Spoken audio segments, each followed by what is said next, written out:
wabarakatuh. Alhamdulillah, alhamdulillahillazi anzala sakinata fi qulubil mu'minin liyazdadu imanan ma'a imanihim walillahi junudus samawati wal ard wa kana Allahu aliman hakima. Assalatu wassalamu ala al-mab'utsir rahmatan lil alamin asyrafal anbiya'i wal mursalin wa ala alihi wa sahbihi ajma'in amma ba'd. Bapak Ibu yang dirahmati Allah, wabil khusus Sahibul Bait, Bapak Bagir beserta keluarga dan seluruh panitia buka puasa ya, alumni SMA 6 79 ya, saya masih ingat betul nih. Karena bapak-bapak lulus SMA saya baru lahir. Tahun 79 saya baru lahir, jadi saya ingat gitu ya. Semalam ketemu juga Pak siapa namanya? Pak Indra ya, belum datang ya Pak Indra ya. Iya, ketemu semalam di ketemu semalam di Rawamangun ya. Alhamdulillah, semoga Allah ridho kepada kita di bulan Ramadan ini. Puasa kita sudah 9 hari, alhamdulillah. Mudah-mudahan Allah ridho dan mudah-mudahan Allah ridho juga kepada pertemuan kita hari ini.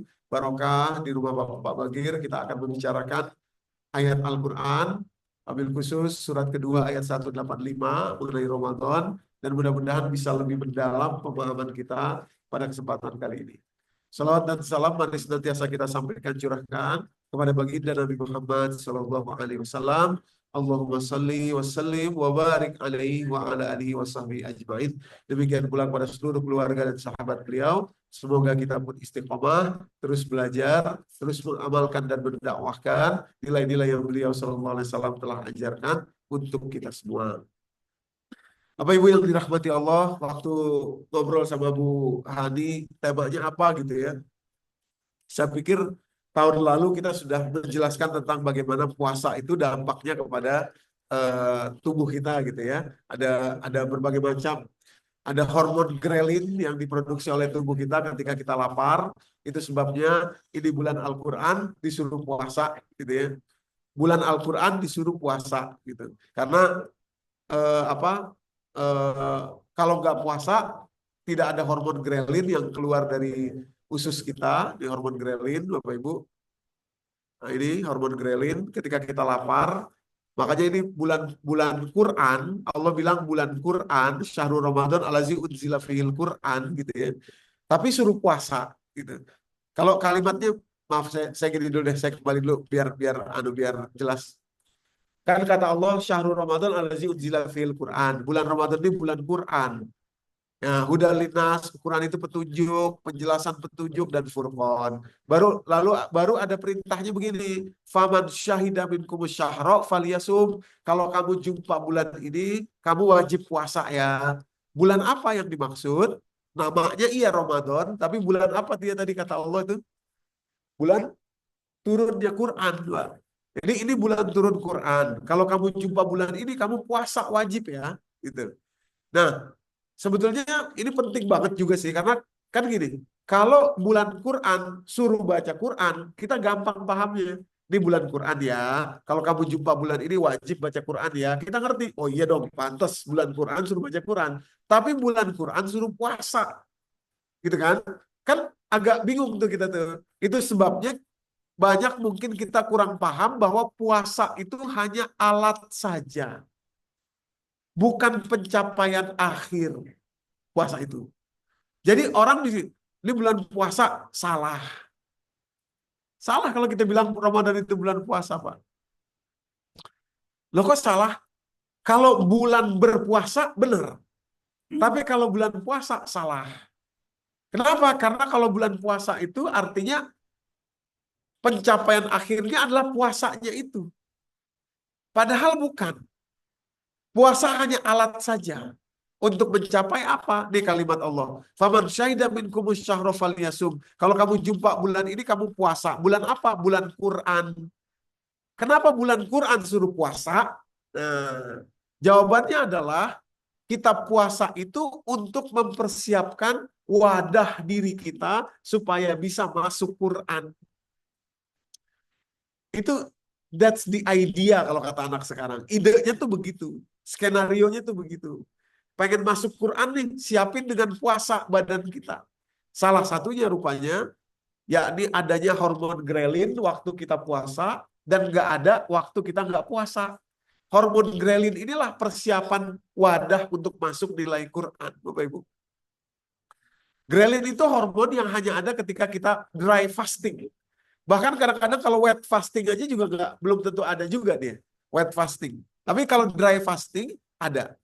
Sakti banget ini hormon, dan dari sinilah kita bisa paham bahwa puasa itu sebetulnya cara saja. Cara di bulan ini untuk memasukkan Quran. Maka rugi sekali kita kalau nggak pakai kemudahan yang seperti ini gitu maksudnya ya. Ada beberapa kesaktian hormon grelin Bapak Ibu. Antara lain ini jurnal yang diterbitkan di New Scientist, ini bagus sekali, buletin ilmu pengetahuan yang sangat bagus. Judulnya dalam jurnal itu tanggal 25 April 2017 ya. Hungry stomach hormone, maksudnya tadi adalah grelin, itu promote growth of new brain cell. Hormon grelin ini yang saat kita puasa nih sekarang Pak nih, Bapak Ibu ya, kalau kita puasa sekarang ini nih, hormon grelin ini menumbuhkan sel otak yang baru yang tadinya nggak ada. Tadinya nggak ada, tumbuh baru karena kita lapar.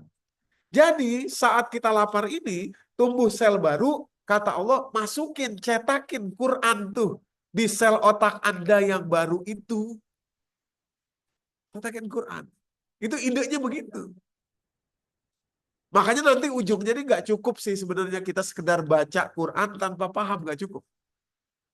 Karena ini pengen masukin Quran ini, sel otak baru ini.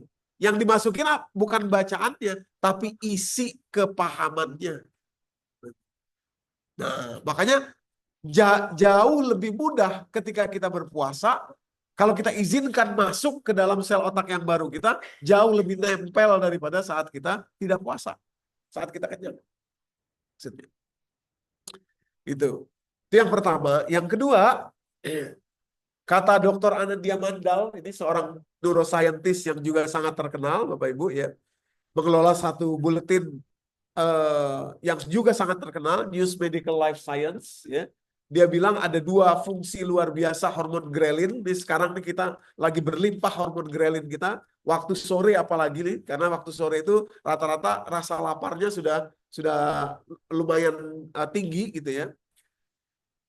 Ada dua. Yang pertama dia bilang, study suggests that ghrelins enter the hippocampus of the brain from the blood.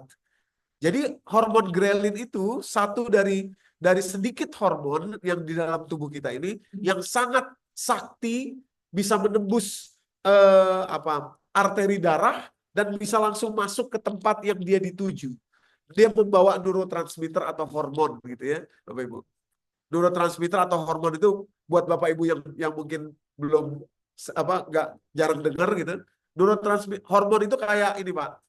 Kita sekarang kalau kita pakai handphone ini kan nggak ada kabelnya kan, kita bisa telepon nggak ada kabelnya. Zaman dulu, zaman Bapak Ibu SMA, kalau telepon kan pakai wartel, ya kan, ada kabelnya tuh kan. Kalau sekarang nggak perlu lagi kabel. Kenapa? Karena ada broadband, ada sinyal yang dikirimkan dari BTS, tiang sini, kita tinggal tangkap aja sini.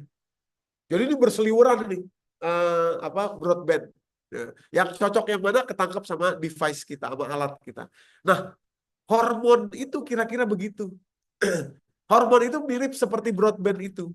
Ada di dalam darah kita, diproduksi oleh, kalau tadi broadband oleh BTS, kalau hormon oleh kelenjar. Insulin misalkan. Insulin itu hormon. Diproduksi oleh kelenjar namanya pankreas. Nah, yang dibutuhkan oleh banyak organ juga.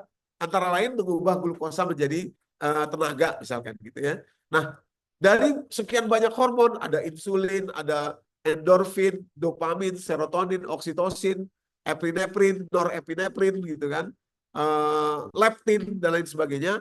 Cuma sedikit hormon yang sangat sakti yang bisa langsung masuk menembus satu tempat yang dia dituju itu antara lain adalah grelin. Jadi grelin ini Bapak Ibu bisa langsung masuk ke bagian otak hipokampus kita, ada di limbic system kita.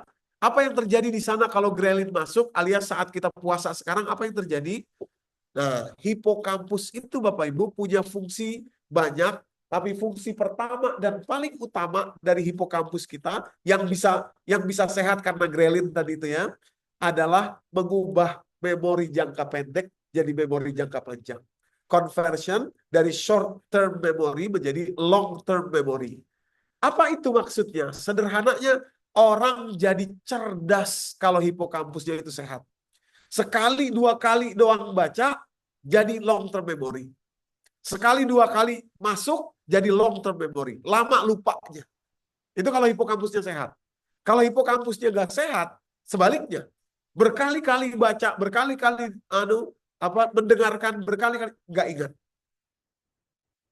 Itu hipokampus. Kalau kita bilang orang pinter, itu orang kenapa pinter amat ya? Otaknya gede kali. Enggak. Otaknya sama aja, size-nya. Tapi bagian hipokampusnya yang sehat.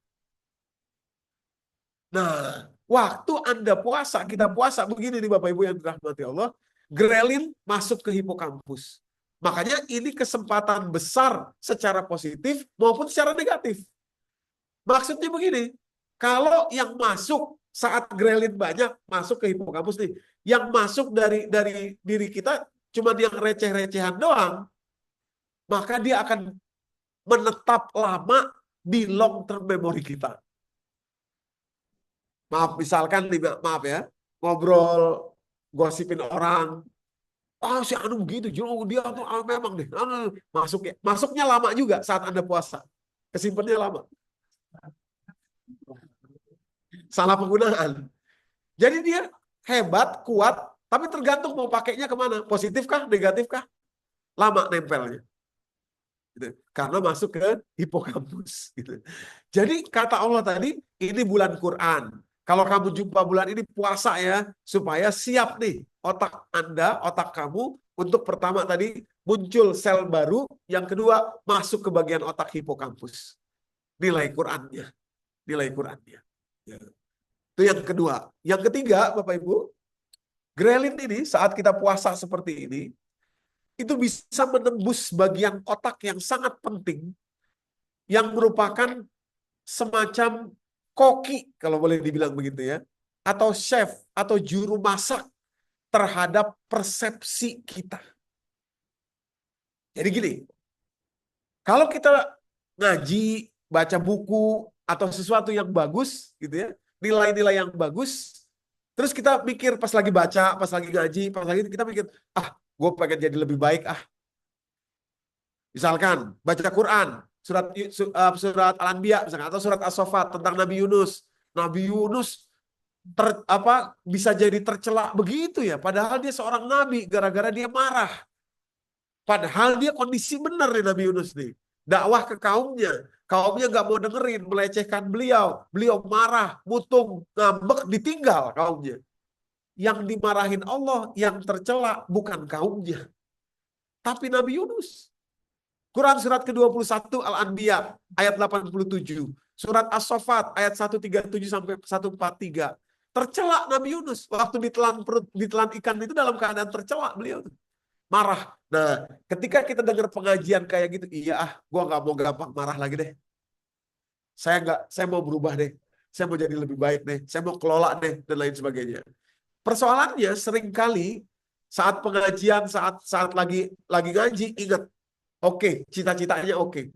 Begitu balik lagi ke kehidupan sehari-hari, begitu balik lagi ke menjalani lagi kehidupan sehari-hari, buyar lagi cita-cita tadi yang sudah ada. Kenapa itu susah banget? Kenapa buyarnya gampang sekali itu? Jawabannya adalah karena yang didiskusikan, yang dibicarakan hanya pada tataran behavior saja, tidak berhasil menembus bank data yang udah kesimpan puluhan tahun di medial prefrontal cortex. Medial prefrontal cortex. Jadi dia ibarat koki, Bapak Ibu. Medial prefrontal cortex kita itu udah kesimpan puluhan tahun nih, kita udah hidup berapa puluh tahun. Udah kesimpan dia di situ, persepsi. Nah, kita ngaji, itu ibarat kita beli bahan baku yang bagus. Ngaji nih. Nah, umpamanya ibaratnya kita dapat ikan yang seger nih. Kita bawa ke koki, tolong nih masakin supaya jadi persepsi buat saya. Tergantung kokinya. Kokinya mau apa enggak? Kalau nggak bisa ditembus, kokinya bilang begini, saya nggak mau pakai itu. Saya nggak mau pakai data yang baru itu. Saya mau pakai data yang lama. Bahan baku yang lama. Tapi bahan baku ini bagus, seger. Nggak mau. Saya mau pakai bahan baku yang udah busuk. Yang udah puluhan tahun. Apa bahan baku yang dimaksud itu? Trauma masa kecil yang masih teringat di sini. Sehingga kalau ada orang yang kira-kira nggak menghormati kita jadi sepaneng. Kenapa? Ada trauma masa kecil dulu kita nggak dihargai, pernah dibanding-bandingkan, pernah kecewa, pernah ditipu, pernah dibohongin, pernah ini, pernah itu udah kesimpan di bank data di sini Pak, di medial prefrontal cortex. Kesimpan. Nah, itu mesti dibuka. Kalau nggak berubah. Berubah itu sebentar doang. Pas pengajian aja. Sementara kita emang harus merubah itu, Bapak Ibu yang dirahmati Allah. Gitu kan? Mantu judes sedikit. Nah. Oh, iya. Mantu judes sedikit atau apa kelihatannya gitu ya. Wah, langsung kita sosial persepsi kita bekerja tuh, medial prefrontal cortex kita langsung bikin persepsi itu. Wah, ini anak nggak ngormatin saya gitu ya. Kok ini dia begitu amat, dia begini begitu bla bla bla dan lain sebagainya. Padahal itu cuma hasil persepsi kita doang. Begitu kita cross check sama dia, rupanya dia mungkin lagi sakit perut, umpamanya begitu kan. Rupanya dia lagi apa diare atau apa dan lain sebagainya yang membuat dia akhirnya jadi seperti itu. Gitu. Tapi karena persepsi kita, jadilah kemudian kita berpikir sesuatu yang sebetulnya tidak sesuai atau tidak ada, Bapak Ibu yang dirahmati Allah. Ini bahaya banget, Bapak Ibu. Si medial prefrontal cortex ini kalau nggak dibuka, kalau nggak dibongkar isinya diganti sama yang baru yang benar gitu ya, itu bahaya. Kenapa? Karena dia selain bikin behavior, selain dia menciptakan pusat persepsi kita, dia juga menentukan ini imun tubuh kita. HPA aksis. Nah, ini Bapak Ibu yang maaf ya, autoimun, yang imun rendah dan lain sebagainya di sini, di persepsi. Coba maaf Bapak Ibu ya, secara sederhana deh, lihat orang gila deh di pinggir jalan deh, ODGJ deh. Coba. Dia makannya nggak dijaga, makan bakteri apaan nggak tahu, dimakan dari tong sampah, dari bla bla bla segala macam. Panas dia kepanasan di situ, hujan dia kehujanan, enggak. Tapi dia sehat. Imun kuat. Kenapa? Medial prefrontal cortex-nya bablas. Bablas, udah nggak berfungsi. Itu orang disebut gila kalau medial persepsinya, olah persepsinya hilang. Kalau memori aja, orang hilang memori nggak disebut gila. Nggak disebut ODGJ. Nah, amnesia atau apa, demensia dan lain sebagainya, Alzheimer. Tapi kalau orang persepsinya sudah rusak, persepsinya sudah berbeda dengan itu disebut gila. Medial prefrontal cortex. Nah, jadi saya nggak ngajak Bapak Ibu untuk jadi orang gila, enggak. Nggak lalu juga. Cuma kita harus manage supaya kita tahu, ya. Dia dampaknya besar ini Pak. Ini stress response system namanya, HPA aksis tadi. Jadi HPA itu singkatan dari hipotalamus, pituitari dan adrenal, itu kelenjar di dalam tubuh kita. Dia mah otomatis itu, nggak bisa kita cegah dengan intervensi obat, nggak bisa. Itu otomatis. Namanya aja autonomic nervous system gitu ya. Ini sistem sarafnya, tadi sistem kelenjarnya. Sama nih berdua nih, autonomic nervous system. Otomatis nggak bisa dicegah. Wah, jangan stres, nggak bisa. Nggak bisa. Nah, yang bisa dilakukan apa? Yang bisa dilakukan mengubah ambang batas threshold stres. Ambang batasnya. Nah, makanya stress response system. Respon kita terhadap stres. Kalau diizinkan oleh medial prefrontal cortex, di-approve. Ini stres. Ini peristiwa stres nih. Di-approve oleh medial prefrontal cortex, langsung bekerja secara otomatis, HPA aksis, dan autonomic nervous system kita. Kerjanya gimana? Dia memproduksi lebih banyak hormon kortisol, ya, sampai kortisol itu berlimpah ruah, ya, padahal kita nggak perlu banyak, dan akhirnya dia membuat glukokortikoid, Bapak Ibu.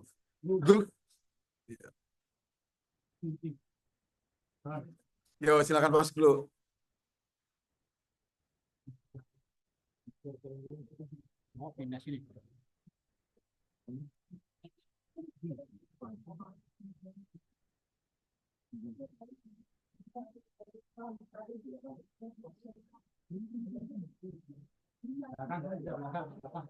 Ya.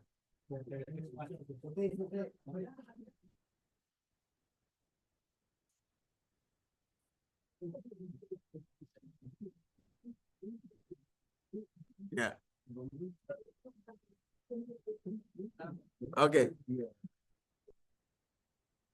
Jadi Bapak Ibu ya, waktu di approve stres nih oleh medial prefrontal cortex kita tadi, persepsi ya, persepsi kan, persepsi aja sebenarnya itu ya. Ini stres apa enggak ya, kira-kira begitu. Itu kan persepsi aja, persepsi doang semuanya itu.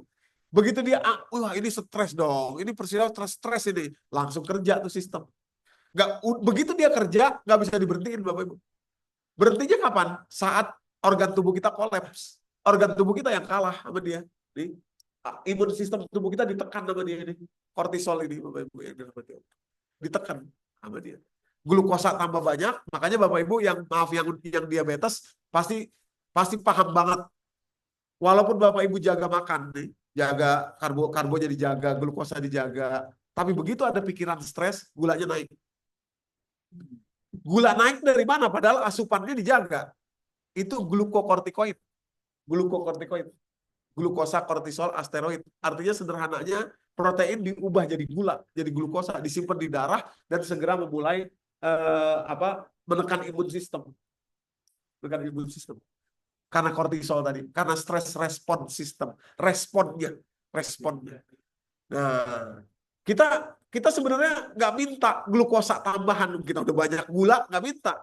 Tapi tubuh kita berpikir karena stress response system di approve oleh medial prefrontal cortex, tubuh kita berpikir ini orang butuh gula lagi, ditambahin lagi gula dari protein. Jadi Bapak Ibu makan protein nih, jaga banget makan protein aja, jadi gula juga gara-gara stress response system. Gitu. Makanya nggak ada obatnya sebenarnya kecuali medial prefrontal cortex-nya diubah. Stress response sistemnya dinaikin ambang batasnya. Dan itulah gunanya Quran, Bapak Ibu. Nah, Quran itu 70%-nya isinya kisah. Makanya tadi saya bilang, baca doang tanpa paham nggak cukup.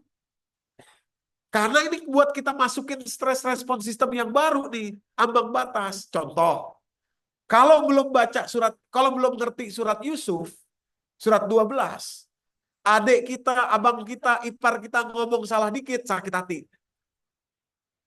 Dia ngomongin gitu, amat mentang-mentang banyak duit kali ya. Sakit hati saya. Wah. Baca surat Yusuf. Lihat bagaimana kisah perjuangan Nabi Yusuf. Nabi seorang mulia. Nabi Yusuf tuh beliaunya Nabi. Bapaknya Nabi. Kakeknya Nabi. Pak. Tuh Nabi Yusuf tuh. Tapi apa? Punya abang yang begitu. Keji luar biasa. Membunuh beliau. Dibunuh itu beliau tuh rekannya tuh udah mati. Cuman qadarullah aja gak wafat gitu loh. Nah, kalau Bapak Ibu perhatikan nanti surat 12 surat Yusuf itu ayat ke-93. Di akhir hari waktu ketemu lagi setelah dewasa sama Yusuf, udah saya maafin sekarang, udah gak ada lagi. Latas ribana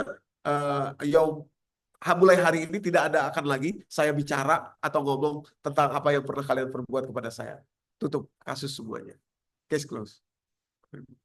Nah, begitu kita baca itu, mestinya muncul threshold atau ambang stres baru. Gini, ambang stres yang dimaksud itu. Yusuf aja, seorang mulia, seorang nabi, dianya nabi, bapaknya nabi, kakeknya nabi. Begitu saudaranya. Saya insya Allah, saudara saya, adik atau kakak saya, tidak sekeji Nabi Yusuf. Tidak sekeji saudara Nabi Yusuf. Jadi ngapain? Stres saya sangat rendah sekali. Ambang stres saya sangat rendah sekali. Sampai-sampai dia ngomong begitu aja, luka hati saya. Untuk apa? Maksudnya. Apalagi kalau mencontoh Nabi Yusuf tadi. Udah dibunuh, dicoba dibunuh oleh abang-abangnya, di ujung hari dimaafin. Dimaafin. Nah, contoh Nabi Yunus tadi, apa salahnya saya sebagai kakak datang duluan dah ke adik saya, walaupun dia tadi ngomong begitu sama saya datang duluan. Maafin abang ya, mungkin abang juga ada salah. Ya. Naik abang stres kita, Pak, Bapak Ibu. Itu bahagia, itu imun sistem kita kuat di situ. Dan itulah tujuannya Ramadan ini, masukin Quran ya supaya gampang nih buka medial prefrontal cortex-nya saat sekarang ini nih, saat puasa. Tapi kalau nggak puasa, posisi perut kenyang, wah susah. Egonya, waduh, enak aja dia. Gua kan abangnya. Ini kan gue begini-begini sebagai ganti bapak di rumah. Nah, udah nggak ketemu tuh. Stres. Sampai akhirnya salah satu organ kita kolaps. Iya, iya. Di medial prefrontal cortex kita, Bapak Ibu. Begitu juga baca surat surat At-Tahrim misalkan. Bapak-bapak baca surat At-Tahrim, surat 66, Pak. Ayat 1-5. Banyak orang begini, Pak, kenapa mukanya kusut amat sih? Aduh Ustadz, istri saya cerewet. Stres, istri cerewet, stres. Coba baca surat At-Tahrim, surat 66, ayat 1-5. Istri Nabi Muhammad aja, Pak, Bapak Ibu. Bapak-bapak dulu, nanti ibu-ibu kena bagiannya, Pak. Tenang aja. Istri Nabi Muhammad aja, Siti Aisyah radhiyallahu anha ummul mukminin, sampai ditegur sama Allah di surat itu karena menyudutkan suaminya. Bertanya sampai tersudut, sampai Nabi itu, sampai Rasulullah itu mengharamkan sesuatu yang sebetulnya halal. Maksudnya begini, sampai beliau bilang dalam asbabun nuzulnya ya, sampai beliau bilang, udah deh, saya nggak ke rumahnya Siti Zainab lagi deh. Itu istrinya yang lain gitu kan. Itu sebetulnya halal. Tapi karena disudutin sama Siti Aisyah, sampai beliau bilang begitu. Nah, maka ditegur juga oleh Nabi, oleh Allah secara halus kepada Nabi Muhammad. Nanti secara to the point kepada Siti Aisyah. Ya ayuhan Nabi, lima tuharrimu ma ahallallahu laka tabtaghi mardhata azwajik. Wahai Nabi, kenapa kamu mengharamkan apa yang Allah halalkan hanya untuk mencari keridhaan istrimu? Karena cemburu di Siti Aisyah. Cemburu. Tersudut seperti itu Nabi SAW. Jadi pelajaran lain yang penting yang mesti diambil dari situ, bapak-bapak nih, untuk bapak-bapak. Ya. Anda mau cari perempuan sekali berapapun juga, gitu, ya, tetap juga perempuan adalah perempuan. Nah, maksudnya cemburuan, cerewet, gitu kan? Ya, ya begitulah. Sampai istri Nabi pun begitu.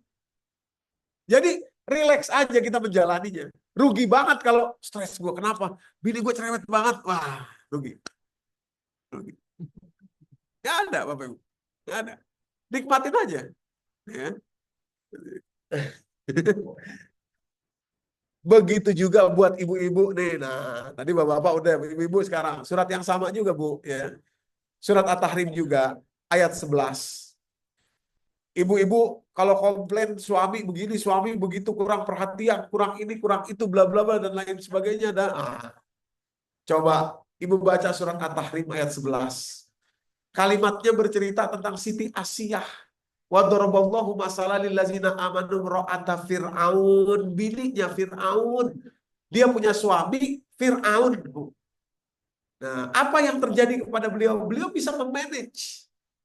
Nah, maka kalimatnya di situ izqalat rabbi bnili indaka baitan fil jannah wa najjini min fir'auna wa amalihi wa najjini minal qaumi zalimin. Ya Allah, bikinin buat saya, bangunkan buat saya ya Allah rumah di sisimu nanti di sorga. Tuh, ibu-ibu. Jadi beliau bersabar terhadap suaminya. Tentu saja syariat zaman dulu Nabi Musa sama syariat zaman sekarang kita beda. Kalau dulu mungkin sejahat Musa, sebejat Fir'aun seorang suami masih bisa, masih boleh. Kalau sekarang nggak bisa lagi, ada bedanya. Gitu. Tapi maksud pelajaran di situ, kenapa kisah itu ada di situ?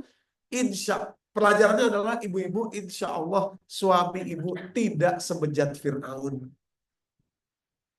Itu. Jadi relax aja. Relax aja. Nah, masuknya di mana itu semua? di medial prefrontal cortex, Pak, nih. Pusat olah persepsi. Itu kan persepsi aja itu, persepsi aja. Masukin Quran. Kapan saatnya? Sekarang nih, saat puasa. Supaya gampang masuknya karena lagi kebuka oleh hormon ghrelin tadi. Kalau nggak ada hormon ghrelin, susah kekunci dia medial prefrontal cortex itu. Datanya dipakai yang lama lagi, yang lama lagi, yang lama lagi. Gitu. Rupanya dulu mungkin seorang perempuan sebagai anak perempuan, dia dulu pernah dibanding-bandingin sama kakaknya, misalkan begitu. Akhirnya dia tumbuh menjadi gadis yang sensitif, perasaannya haus akan pujian, pengen dipuji. Begitu suaminya lupa memuji dia dan lain sebagainya, muncul marahnya. Padahal itu persepsi aja. Persepsi aja. Di mana? Di medial prefrontal cortex. Ya, itu hormon ghrelin kita bisa masuk ke sana, Bapak Ibu. Nah, jadi saat inilah sebenarnya kita butuh kita bisa memasukkan Al-Quran. Sekali lagi Bapak Ibu, tapi kalau saat kita puasa hormon ghrelin ini kebuka, yang masuk yang negatif, hati-hati. Yang masuk yang keliru sama Quran, hati-hati. Kesimpannya lama lagi itu. Makanya orang kalau marah-marah, persepsinya masih sempit, persepsinya masih hatinya sempit saat Ramadan, wah, sulit. Karena itu akan kesimpan lama lagi masuk di medial prefrontal cortex, MPPFC namanya, Bapak Ibu. Makanya ini kuat nih, ghrelin ini tergantung kita mau pakainya buat positif apa buat negatif. Yang keempat, Bapak Ibu, ya, hormon ghrelin itu bisa nyembuhin sakit jantung. Ya. Jantung yang udah agak lemah, yang mungkin sudah ada tindakan bypass, sudah ada tindakan pasang ring dan lain sebagainya. Ini artikel baru, artikel jurnal penelitian ini baru, publish tanggal 6 Oktober 2020. Silahkan kalau Bapak Ibu mau download, baca, bagus banget penelitiannya. Penelitiannya bagus sekali. Judulnya Heal the Heart Through Gut Hormone, ghrelin, gut, usus. Sembuhkan jantung dengan hormon ghrelin yang tadi adanya dari usus ketika kita lapar, ketika kita puasa. Nah, rupanya itu luar biasa menyembuhkan jantung kita. Jantung ini udah kepake lama, Bapak Ibu yang dirahmati Allah. Sudah berapa puluh tahun kita hidup pakai jantung ini. Nah, obatnya ternyata, nutrisinya ternyata ghrelin, puasa. Jadi dalam artikel itu bagus sekali kalau orang yang ada kendala dengan jantungnya banyakin puasa. Hormon ghrelin. Cuma waktu buka dan sahur jangan makan glukosa. Itu aja persoalannya. Karena glukosa itu adalah asupan untuk sel tadi. Jadi ketika ada glukosa, leptin yang keluar, Pak, nih leptin nih. Nih, lawannya ghrelin tuh, leptin. Nah, ketika glukosa masuk, leptin yang keluar. Nah, karena leptin keluar, ghrelinnya terblok. Jadi puasa bagus banget untuk menyehatkan jantung kita, tapi jangan masuk glukosa supaya betul-betul bisa ghrelinnya bekerja dengan maksimal. Nah, kurma, Bapak Ibu, Maaf Bu Hani, boleh minta tisunya, Bu? Nggak pilek deh. Terima kasih. Terima kasih. Gini Bapak Ibu, kurma itu ya sebenarnya kan glukosa tapi rendah. Jangan dimakan pas awal banget bagi yang punya kendala jantung ya. Jadi gini, kita buka puasa nih, jangan langsung kurma. Rutop bagus. Rutop itu masih fruktosa. Kalau kurma tamer itu udah glukosa dia. Tentu saja kalau jantung kita sehat mah nggak apa-apa. Karena begini, kan kita seharian insulin diam nih. Nggak memproduksi apa-apa, nggak masuk gula, ya kan? Nggak masuk glukosa kan? Kalau kita tiba-tiba masukin glukosa dalam jumlah banyak, misalkan makan korma tadi, langsung insulin kita terpaksa bekerja dengan cepat. Karena dia bekerja dengan cepat, pankreas ini minta darah yang banyak dari jantung. Kalau jantung masih muda, masih kuat, usia di bawah 40 tahun, 1 menit bisa memompa darah 2,5 liter ke seluruh. Itu jantung tuh. Tapi di atas usia 40, testosteron udah berkurang, turun kemampuan jantung. Yang sehat aja cuma 1,5 liter. Apalagi yang sudah pernah ada tindakan kepada jantung. Makanya ada orang yang kolaps, Pak, Bapak Ibu. Ini harus saya buka ya. Ada orang yang kolaps jamaah kami di Depok itu. Karena pengen buka dengan sunnah, gitu ya. Sunnah buka nih pakai korma nih. Tuh. Jadi begitu buka minum air putih langsung makan korma. Padahal jantungnya udah pernah kena bypass sama ring gitu ya. Nah, yang dia tidak sadar adalah glukosa banyak, pankreas panik nih. Ngeluarin insulin sebanyak-banyaknya, minta darah dari jantung. Jantungnya nggak kuat, jatuh. Serangan jantung, Bapak Ibu. Karena gulanya langsung tinggi. Gimana caranya yang enak? Fruktosa, rutop, kurma rutop. Nah, kurma rutop bagus. Kurma yang tamer itu silahkan nanti setelah udah masuk dulu fruktosa gitu, masuk dulu buah pelan-pelan, pankreasnya biar kerja pelan-pelan, baru kurma tamer bagus, bagus banget kurma tamer itu. Cuma jangan di awal banget karena terutama bagi kita yang sudah ada persoalan dengan jantung. Bagi anak-anak muda yang masih sehat mah nggak ada masalah. Anak-anak muda mah buka puasa pakai es teh manis juga nggak ada masalah nih. Jantungnya masih sehat, ya kan? Nah, ini jantung-jantung yang udah lama nih, yang udah lama kepake ini. yang yang udah agak capek jantungnya itu yang berbahaya, Pak. Jadi kurma sebaiknya setelah didului oleh fruktosa. Fruktosa itu bagus sekali. Atau minum aja air putih dulu, tunggu dulu beberapa saat gitu. Nah, boleh juga. Atau makannya sedikit dulu aja. Jangan jangan banyak-banyak dulu tuh tadi kalau mau makan kurma boleh juga. Gitu, kira-kira begitu. Demi menjaga supaya jantung kita tetap tetap nggak perlu dipaksa. Dikit lagi ya, sampai jam berapa? Kira-kira. Iya, iya. Ntar kan kita tanya jawab juga aja ya biar apa dua arah. Nah, jadi Bapak Ibu, dari situ kita paham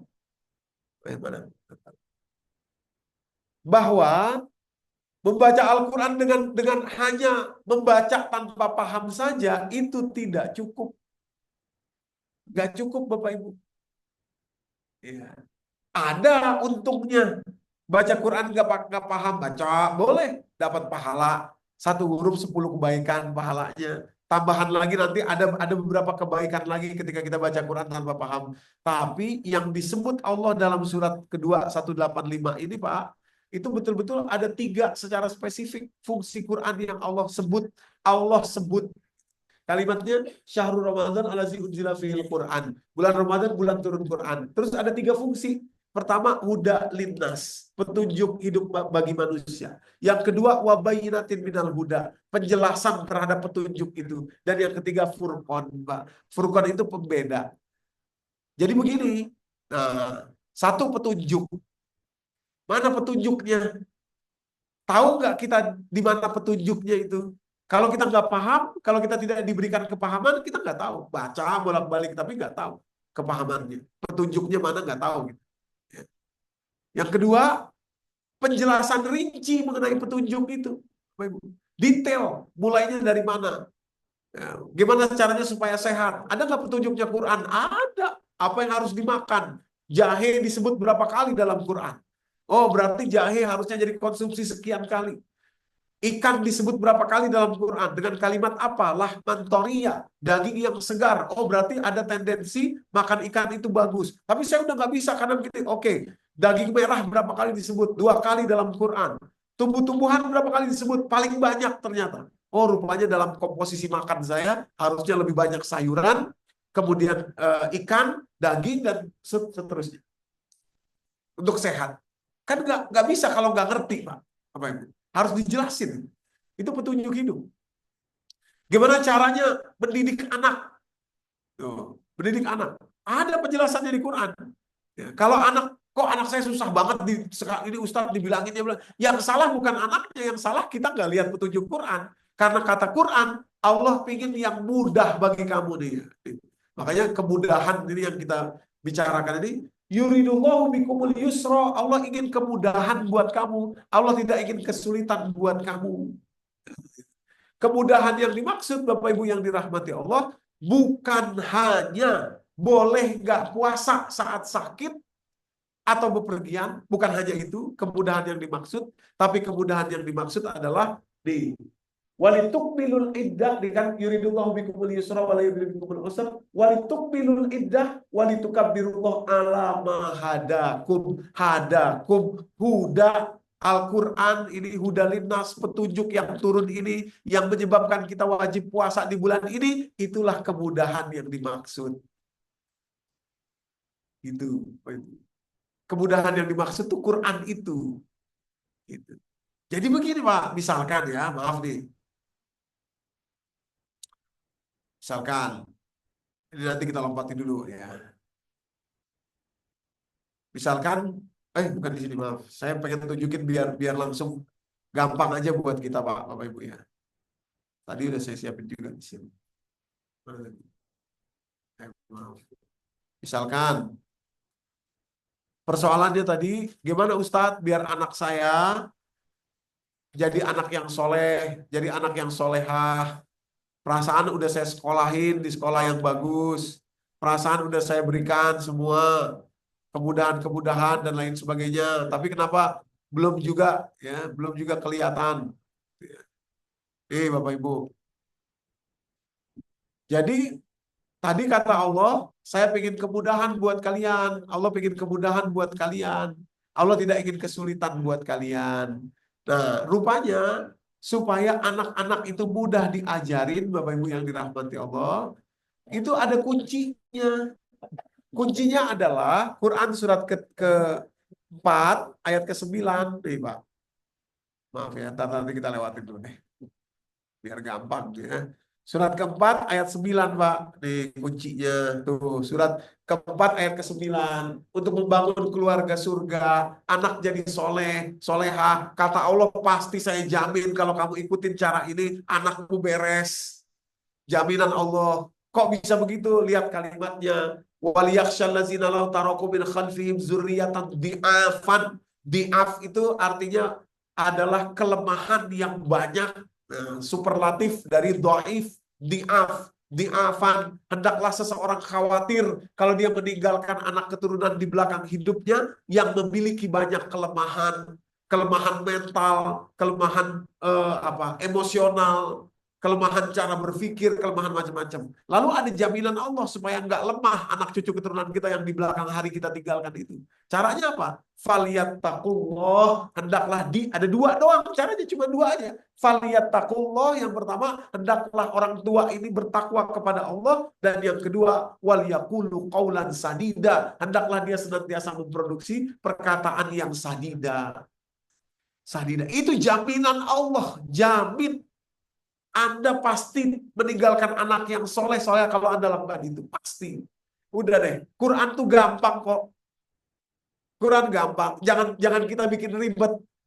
Kok Ustaz tapi anak saya bikin enggak? Pasti ada salah kita. Pasti. Udah gitu. Itu udah jelas.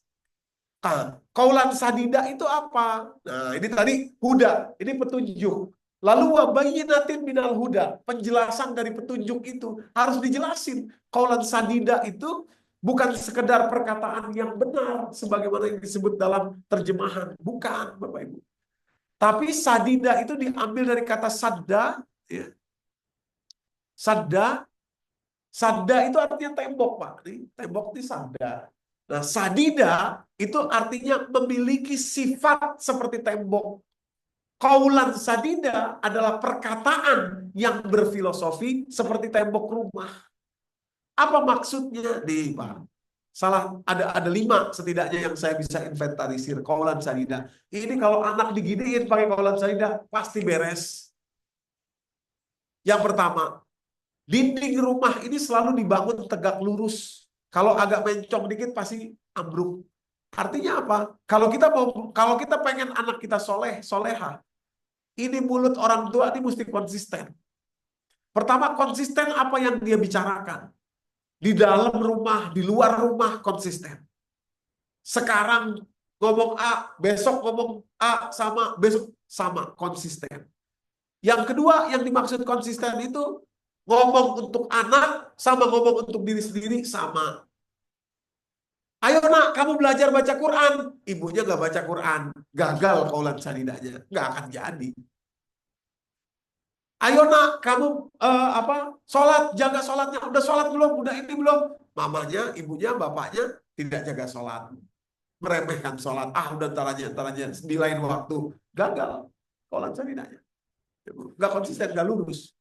Ya. Yang kedua, dinding ini menutupi, merahasiakan kekurangan orang yang di dalamnya. Maksudnya ibu-ibu kalau di dalam rumah boleh lepas jilbab, boleh kelihatan auratnya kalau di dalam rumahnya sendiri ya ketutup. Gitu.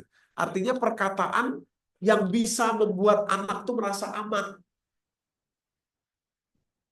Anak kalau udah dewasa jarang mau dekat sama orang tuanya. Tapi saya menyaksikan banyak anak-anak yang sudah dewasa tuh masih gelendot-gelendot sama bapaknya, sama ibunya. Bukan berarti mereka punya kehidupan sendiri. Mereka pinter, cerdas, punya prestasi, tapi selalu pengen ketemu bapaknya, selalu pengen ketemu ibunya. Saya menyaksikan sendiri.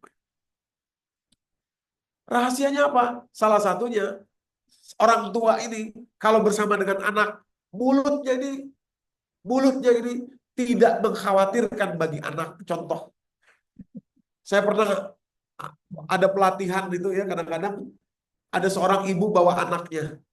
Waktu kenalan begitu, ibunya bilang, ini Ustadz, anak saya bawa, tolong diceramahin. Dia mau sekolah ke luar negeri, habis dia pemikirannya begitu sih, bla bla bla bla, di depan orang. Oh, ini luka hati anak, dan gak mungkin anak itu bisa nurut kepada ibu. Nanti kalau dia punya kesempatan pergi jauh dari ibunya, dari bapaknya, dia akan pergi jauh, dia akan terbang jauh, dia nggak mau. Kenapa? Luka batinnya. Yang ketiga, nih kolan sadida Bapak Ibu. Ini maksudnya kita belajar ini saat Ramadan. Ya, supaya melekat menjadi persepsi di medial prefrontal cortex kita. Bukankah di tembok kita pasang hiasan tuh? Ya, Pak Bagir tuh pasang foto, kan? Pasang kaligrafi, kalau ada yang indah-indah, yang kita banggakan, yang kita senang melihatnya, kita pasangin di tembok. Artinya kaulan sadida adalah perkataan yang keluar dari mulut kita kepada anak tadi itu yang memang kita bangga terhadap dia. Itu. Nah, ayah bersyukur dalam hidup ini Allah titipkan kamu sebagai anak ayah. Mama bersyukur kita dijadikan ibu dan anak. Nah, misalkan begitu ya. Kamu usia segini sudah bisa ini, sudah bisa itu. Ayah dulu seusiamu belum ngerti semua itu. Ayah yakin hidup kamu lebih lebih baik daripada ayah di masa yang akan datang. Nah, ini. Pasti beres kalau digituin tuh si anak tadi itu. Ya. Yang keempat, di dindinglah kita meletakkan pintu, jendela itu di dinding. Maksudnya memberikan kepada kita filosofi bahwa perkataan yang keluar dari mulut kita sebagai orang tua, kalau anak ini pengen soleh-soleha, nanti kita udah wafat, udah meninggal, dia akan jadi anak yang kuat, tauhid kepada Allah. Produksi kata-kata dari mulut kita ini, kata-kata yang bisa melihat masa depan, keluar, jauh ke depan. Contoh, ada seorang ibu dia, maaf, saya cerita aja deh biar enak. Ada seorang ibu, Pak, dia dokter, ya, dia dokter. Beliau ini seorang profesional, seorang dokter, ya mantan petinggi di di sebuah instansi. Kena stroke. Waktu itu dia cerita ke saya, Ustadz, saya stroke ini sebenarnya karena kecewa sama anak saya yang bontot.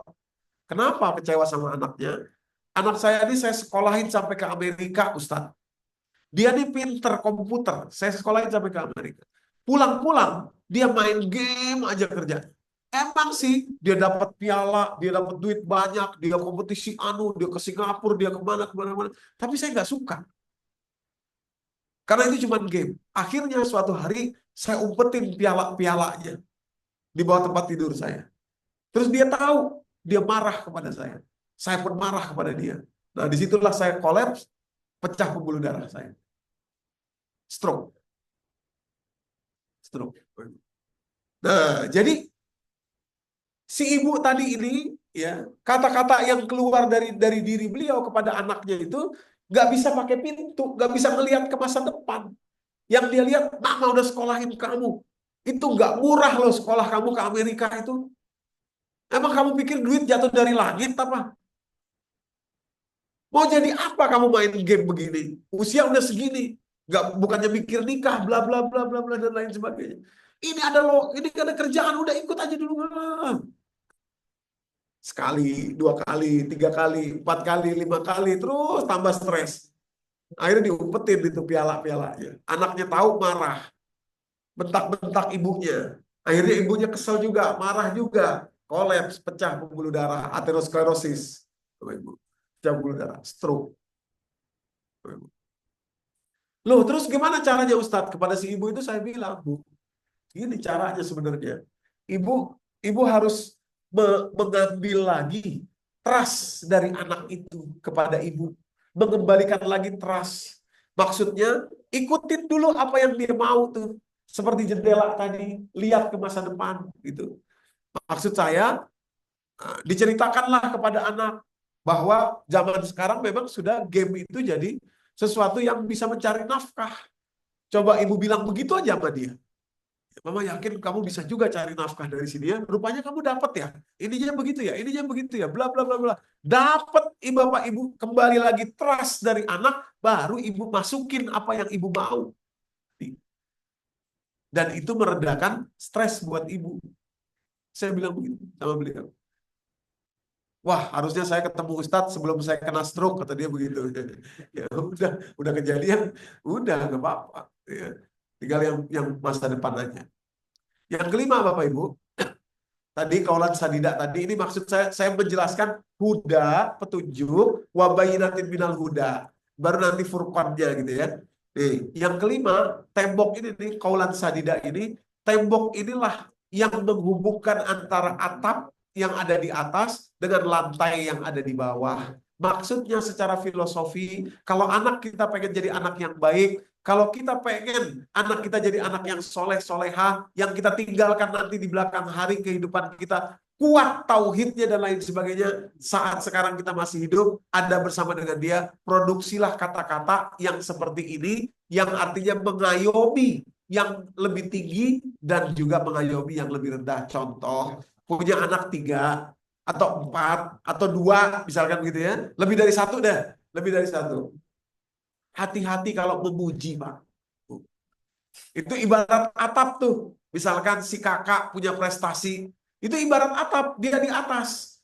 Hati-hati kalau kita puji, jangan sampai adik di ibarat lantai yang ada di bawah, jangan sampai terluka karena kita memuji kakaknya. Contoh, banyak orang tua bilang begini, dia pikir, orang tua ini pikir itu cara memotivasi anak. Padahal tidak kaulan sadida. Luka batin anak, Bapak Ibu. Dek, tuh kamu lihat kayak kakak tuh. Makanya kamu belajar. Kalau kamu gini-gini terus, mau jadi apa? Kamu tuh lihat kakakmu. Bisa masuk perguruan tinggi ini, bisa masuk kamu juga. Kamu ya makanya belajar. Orang tua pikir, wah biar motivasi nih anak saya. Luka batin anak. Luar biasa. Itu nggak sebentar sembuhnya itu. Lemah jadinya anak itu. Nah, semua ini Bapak Ibu, Quran.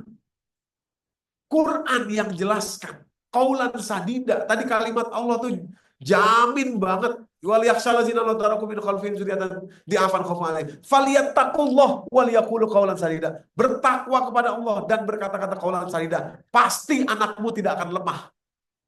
Pasti. Nah, coba.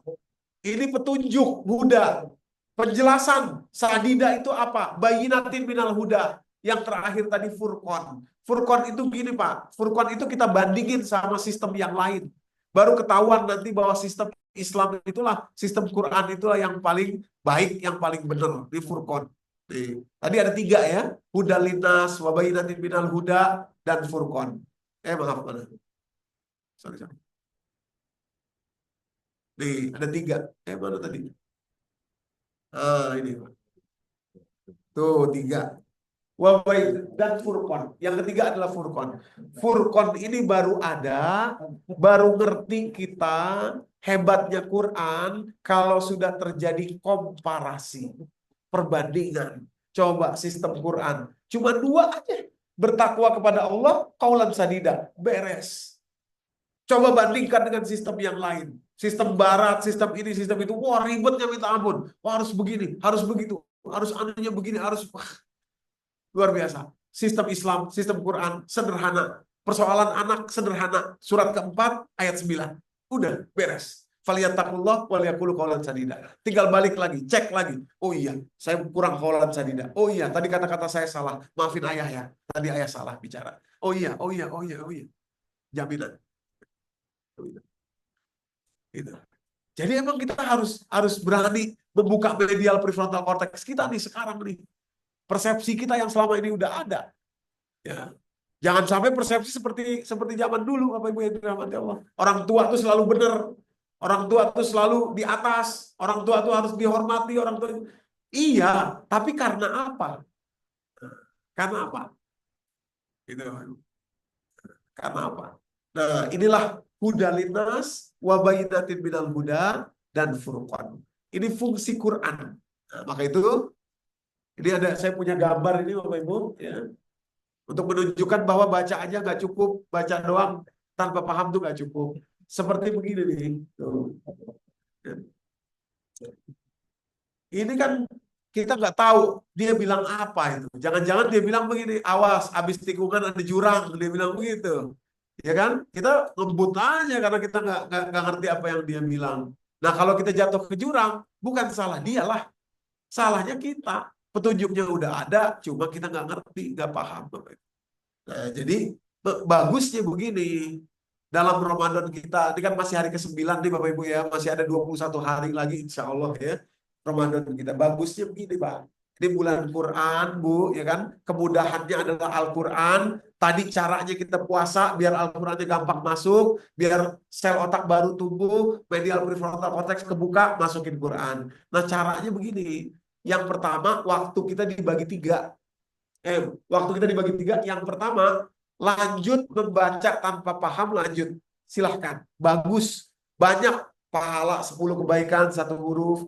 Belum lagi ada beberapa penelitian yang menjelaskan baca doang aja nih, nggak paham nih, nggak ngerti kita, cuman baca aja, itu dampaknya luar biasa. Nih saya tunjukin dulu ya penelitiannya, nanti saya kembali lagi sini. Ini penelitian nih, scientific report ini ya. Nih dibuat di National Library of Medicine ya. Ini lembaga di bawah Kementerian Amerika Serikat. Effect of vocalization of the Holy Quran with and without translation. With and without translation. Jadi diteliti dua-duanya. Diteliti orang yang baca Quran dengan paham, ngerti. Diteliti juga orang yang baca Quran doang, nggak paham. Dua-duanya dapat efeknya. Tapi tentu yang paham lebih tinggi efeknya. Tapi maksud saya mau bilang, lanjut aja kita baca Quran, cari khatam dan lain sebagainya boleh. Ya, itu dampaknya luar biasa walaupun nggak paham. Tapi jangan berhenti sampai di situ. Sayang, ini grelin lagi melimpah nih, hormon grelin nih. Otak kita lagi memproduksi sel baru nih. Medial prefrontal cortex kita lagi kebuka nih. Ini saatnya yang kedua, Pak. Tadaburin Al-Quran itu. Tadi seperti tadi, buka. Oh begini maksudnya. Kata-katanya sadida, diambil dari kata sadda, menjadi sifat. Oh sifatnya berarti maksudnya begini. Sebaiknya emang ada guru nih untuk tadabur nih. Biar kita jangan keliru, jangan salah. Semua persoalan itu ada jawabannya di Quran, Pak. Udah, kita udah punya semua. Hidup kita ini mestinya rileks ngejalanin hidup ini. Beneran deh. Quran udah ada. Gitu. Cuma iya harus dibuka, harus ditadaburin. Mestinya ada gurunya. Bagaimana caranya ini, bagaimana caranya itu dan lain sebagainya. Gitu ya. Nah, yang ketiga, ini yang juga bagus, Bapak Ibu. Ini yang saya juga ajarkan kepada jamaah-jamaah. Ya. Bikin Ramadan ini, Bu, Pak, bikin project based learning buat Anda sendiri. Project based learning. Jadi begini, cari sesuatu nih, hajat Anda satu aja, hajat apa nih yang pengen dituntasin Ramadan ini, misalkan. Saya pengen cari cara supaya sehat, apa yang harus saya makan selama Ramadan ini saya mau cari. Silakan ambil buku tulis, cari, buka YouTube, lihat guru-guru yang bagus, para ustadz-ustadz yang membuka, catatin. Nanti kalau perlu tanya kepada guru-guru kita dan lain sebagainya, gitu Pak. Itu nempelnya luar biasa, gitu ya. Nah, insya Allah saya tanggal 21 ini berangkat umroh. Jamaah umroh yang berangkat itu kemarin kita manasik, saya bilang, Bapak Ibu, nanti ada tugas ya dari saya. Tugasnya project based learning. Silakan siapin buku, Bapak Ibu pilih sendiri persoalan apa yang pengen kita diskusikan, cari jawabannya di Quran nanti di sana. Jadi bukan kita ke sana baca doang, ini doang, tanpa paham, bukan. Jangan, sayang, ini grelin melimpah. Gitu. Silahkan, apa aja Ustadz, apa aja. Ada yang udah store ke saya judul, Ustadz saya pengen cari gimana caranya bisa husnul khotimah. Oh bagus, apa aja indikatornya, mulainya dari mana, bagaimana caranya, bagaimana tolak ukurnya, bagaimana tahunya bahwa saya sudah di jalan yang benar, supaya saya betul-betul pede bisa wafat husnul khotimah. Oh bagus, ntar kita cari, ntar kita buka. Ayatnya ini, penjelasannya ini, penjelasan ini. Nah itu jadi hasil buat beliau. Hasil. Ada berapa orang kita umroh? Sekian belas orang. Oh berarti ada sekian belas project based learning. Boleh Bapak Ibu saling pakai nanti. Ini, oh hasil project based learningnya Bapak itu. Nah, itu mestinya begitu terjadinya sama kita Pak, Bapak Ibu. Gitu ya. Project based learning. Itu luar biasa loh. Tempelnya luar biasa loh. Ya, luar biasa.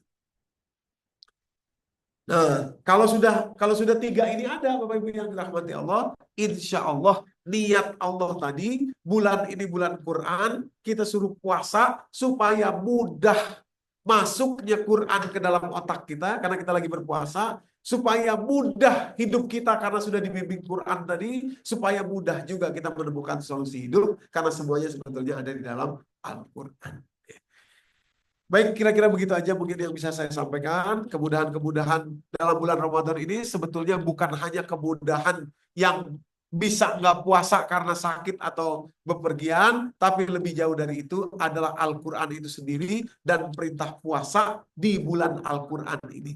Justru itulah sebetulnya hakikat kemudahan yang sesungguhnya. Ya, Allah alam bisawab, silahkan kalau ada yang mau berdiskusi. Bila itu taufiq wal hidayah. Assalamualaikum warahmatullahi wabarakatuh. Silakan teman-teman kalau ada yang mau sampaikan supaya manusia ini lebih terbuka. Mungkin saya awalnya Silakan Pak.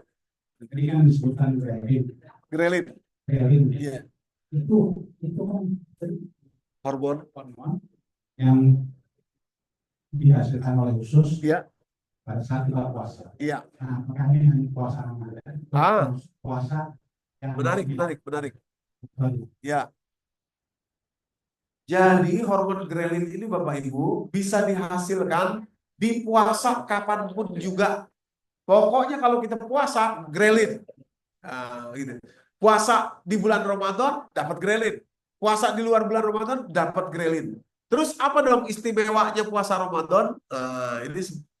Ini kalau saya nggak salah ingat tahun lalu pernah saya sampaikan juga ya, tapi tahun lalu pernah ya di penelitian di Baylor University di Houston, Texas. Ada bedanya lagi nih, ada hadiah lagi kalau puasanya 4 pekan berturut-turut. Kalau di luar Ramadan kan nggak bisa 4 pekan berturut-turut kan. Dapat grelin, dapat sama puasa di Ramadan, puasa di luar dapat grelin. Tapi ada hadiah lagi yang hanya ada ketika puasanya 4 pekan berturut-turut. Yaitu apa? Serum anti kanker. Serum anti kanker. Wah, luar biasa Bapak Ibu. Tuh, ini penelitian ini dilakukan oleh universitas yang bukan Islam. Nggak ada urusannya dia sama Islam, nggak ada urusannya. Itu ilmiah aja dia. Jadi, intermittent fasting from dawn to sunset for 4 consecutive weeks selama 4 pekan berturut-turut induces anti-cancer serum. Ya, menciptakan serum anti kanker di tubuh kita. Lebih hebat lagi Bapak Ibu, kalau Bapak Ibu baca nih dengan detail penelitian ini, serum anti kanker itu cuma cukup dipakai 11 bulan saja. 11 bulan aja. Artinya kalau kita masih hidup tahun depan, kita butuh puasa lagi 4 pekan berturut-turut supaya serum anti kanker terproduksi dalam tubuh kita. Luar biasa ya. Enggak, 11 bulan ya. Umurnya 11 bulan. Cuma cukup dipakai 11 bulan. Intermittent itu banyak disalah artiin sama orang Indonesia. Karena sebetulnya intermittent itu artinya puasa diukur 24 jam, diselingi buka. Makanya intermittent fasting from dawn fajar sampai sunset. Setelah sunset makan, buka, buka, buka puasa, puasa lagi saat fajar. Namanya intermittent fasting juga.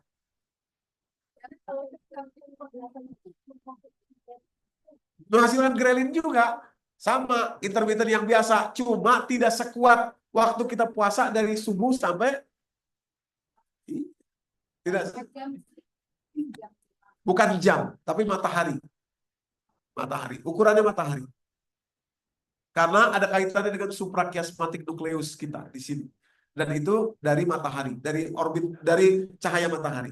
Makanya puasa itu dari matahari, bukan dari jam. Boleh jadi di satu tempat nanti puasanya panjang. Kenapa? Ya siangnya lama. Boleh jadi lagi siangnya pendek, puasanya pendek sesuai dengan matahari. Memang sistem kita ini udah canggih banget, udah Allah ciptain, kita tinggal ikutin aja tuh luar biasa. Gitu. Disebut ada ya? Wet fasting. Iya, wet fasting dan dry fasting beda. Lebih kuat dry fasting tentu saja, bikin grelin kita makin membuncah. Wet fasting itu puasa minum aja. Bukan, intermittent itu sebetulnya iya, intermittent itu sayangnya diadopsi ke dalam bahasa kita kekinian itu dikira intermittent fasting itu adalah pagi nggak makan, ntar makan siang, terus nggak makan lagi. Bukan. Intermittent fasting itu puasa diselingi makan, gitu doang. Jadi intermittent bisa intermittent yang jenis itu, puasa 12 jam doang, atau puasa yang seperti ini. Nah, dalam kasus ini, jurnal ini, intermittent fasting from dawn to sunset. Gitu. Bukan kayak puasa, emang puasa. Emang puasa. Dari subuh sampai. Jadi bukan berarti ini puasa makan gitu, enggak. Sama sekali enggak makan. Makannya nanti habis buka, pas buka.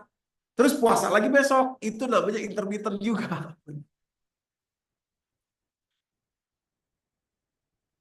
Iya, menghasilkan serum anti kanker kalau puasanya seperti ini. 4 pekan berturut-turut. 11 bulan. Hasilnya bisa dipakai 11 bulan aja. Nah, habis itu bikin lagi. Iya. 11 bulan. Ini ada di sini kampus. Hipokampus. Tadi untuk memori jangka pendek jadi memori jangka panjang. Kaitannya sama kita yang udah senior gitu. Sama, Pak. Jadi begini Bapak Ibu, otak itu adalah satu-satunya organ yang bisa tidak menua. Otak itu. Namanya neuroplasticity. Bisa nggak tua nih otaknya. Gitu. Kalau organ tubuh yang lain itu bisa menua, ada istilahnya wear and tear, ada kadaluarsanya tuh. Jantung ada kadaluarsanya. Ginjal ada kadaluarsanya. Kalau dia udah kadaluarsa udah susah, tapi otak enggak. Otak enggak. Namanya brain plasticity, neuroplasticity. Kalau kita pakai terus, kenceng kerjanya. Seperti anak muda, mungkin seperti kembali, itu luar biasa, bisa otak. Nah, makanya tadi hormon grelin, hipokampus tadi bermanfaat, walaupun mungkin Bapak sudah, atau Ibu, mungkin merasa sudah tidak muda lagi, kira-kira begitu.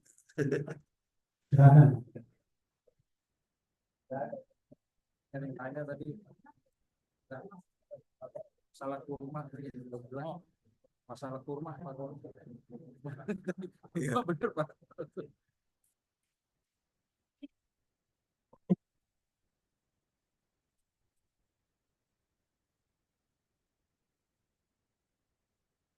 Waalaikumsalam warahmatullahi wabarakatuh. Silakan Bu.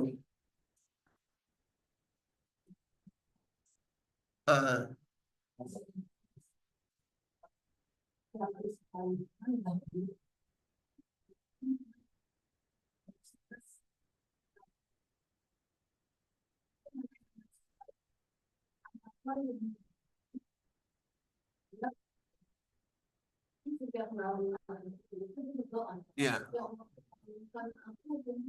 Iya, seperti Asia tadi. Iya, betul. Betul, itu betul. Tahu ya stop ya. Iya, Kan dia bukan untuk bercerai. Iya, betul. lihat itu dulu.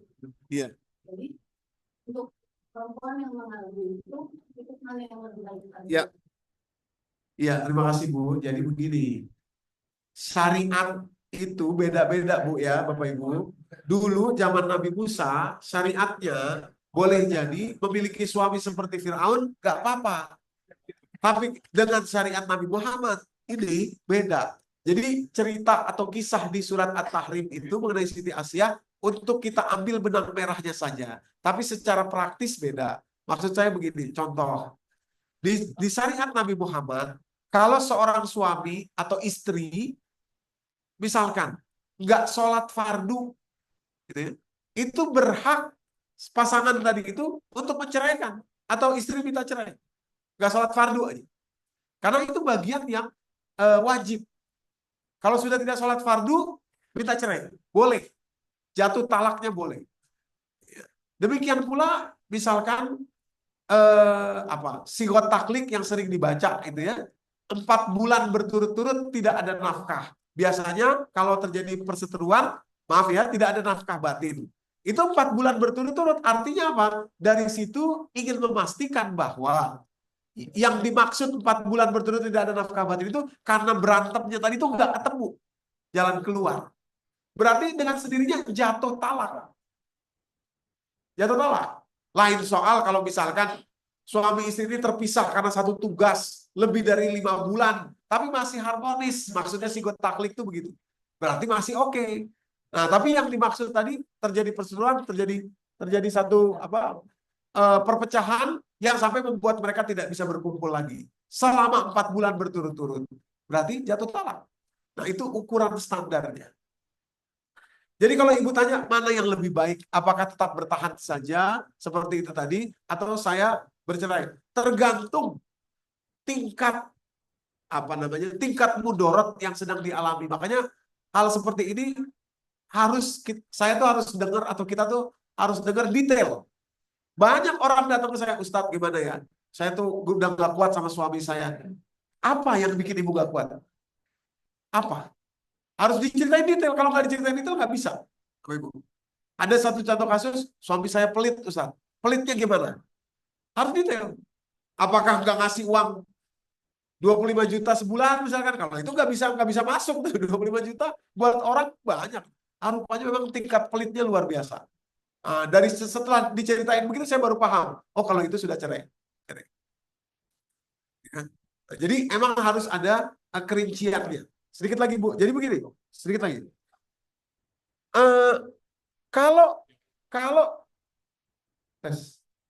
Kalau seorang perempuan tahu bahwa memiliki suami itu sangat enak buat dia, enaknya begini. Suami itu Bapak Ibu, Bapak-bapak adalah penanggung jawab semacam tameng buat istrinya di api neraka. Quran surat 66 ayat ke-6. Ya ayyuhallazina amanu, wahai orang beriman, ku anfusakum wa ahlikum. Jagalah dirimu dan anakmu. Ahlikum di situ kalimatnya menunjukkan bahwa yang dimaksud adalah laki-laki. Karena yang punya nasab hanya laki-laki. Jagalah dirimu dan keluargamu dari api neraka. Jadi yang berkewajiban menjaga istri dan anak-anak dari api neraka adalah sang suami. Jadi kalau ibu punya suami sampai wafat, itu ibu punya bemper. Nanti kalau ibu tidak diajarin sesuatu oleh suami ibu selama hidup, dan gara-gara itu ibu masuk neraka, ibu tinggal tunjuk aja nanti. Tuh orangnya.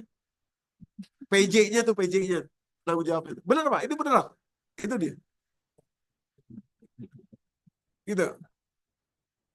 Jadi Bu, maksud saya tadi dalam pertanyaan ibu, untuk memilih apakah, misalkan seorang perempuan dia mau memilih, apakah saya mau bercerai saja nggak usah punya suami lagi atau mau bertahan, kira-kira mempertahankan mudorotnya tadi layak nggak terhadap benefit yang diterima oleh perempuan itu? Misalkan suami saya tuh Ustadz kalau udah marah kata-katanya aduh, tapi dia pakai pukul nggak? Nggak. Oh, kalau itu ibu kuat menahan itu dikit, tebelin kuping dikit, Masih bisa dah, kira-kira begitu. Bisa dah. Jadi bumper buat api neraka. Benar. Ya, sebentar Bu. Ya, Kedua ada perubahan itu sesuatu yang diperbolehkan tapi Allah benci. ya. Dua sisi yang berbeda dibolehkan. Sampai boleh nggak boleh. Kalau benci itu kan nggak boleh. Iya. Jadi gimana? Iya, jadi yang Ibu maksud itu adalah hadis, kalimatnya begini, aghdhabu halalan indallahi at-talaq. Sesuatu yang Allah itu tidak suka adalah perpecahan satu rumah tangga, tolak, talak. Tapi bukan berarti nggak boleh. Kalau Ibu, tapi Allah nggak suka. Ya Allah tidak suka itu terjadinya perpecahan. Tapi siapa yang menyebabkan perpecahan? Ya, mari Ibu atau kita pastikan bukan kita yang menyebabkan. Artinya yang terkena tidak sukanya Allah itu bukan kita. Nah, ini kan makanya Bu, Bapak Ibu, nikah itu pakai akad. Akad itu artinya perjanjian. Akdun nikah. Perjanjian itu apa? Dua belah pihak punya hak dan kewajiban. Kalau satu pihak tidak menjalankan kewajibannya, namanya wan prestasi. Wan prestasi mestinya batal demi hukum tuh. Kira-kira begitu. Jadi pastikan bukan diri kita penyebab talak itu. Itu aja. Silakan Bu, tadi Ibu mau tanya.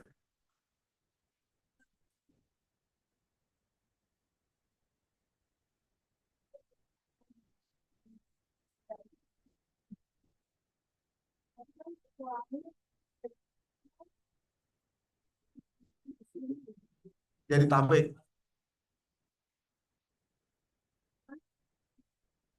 Iya, betul. Iya, iya. Iya. Makanya mohon maaf Bu, dari ayat itu harus saya sampaikan bahwa memang beda seseorang yang punya suami dalam artian dia wafat dalam memiliki atau suaminya wafat duluan tidak dengan yang bercerai. Jadi memang Islam itu menganjurkan eh, ya ada suami gitu. Ya, ya itu nggak ada privilege-nya, nggak ada yang tadi disebutkan. Iya, melindungi diri sendiri maksudnya. Iya, dari amal ibadah ibu sendiri, dari hasil ibu sendiri.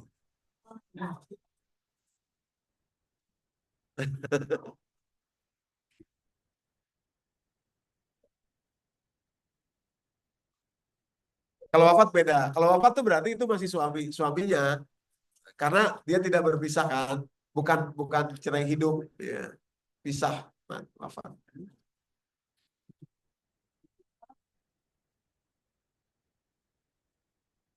Iya.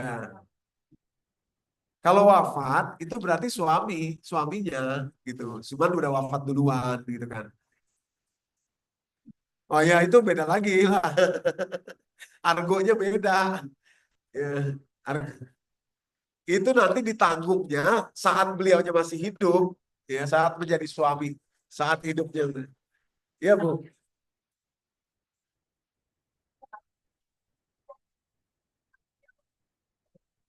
Ya, yang paling soleh, iya, iya yang pertama. Tapi yang pertama pisahnya kenapa? Cerai apa wafat? Kalau wafat ya berarti masih termasuk suaminya. Tapi kalau sudah cerai ya itu berarti bukan lagi suaminya, kan dia punya keluarga lagi. Yang kedua tanggung jawabnya dua no. Oh, iya.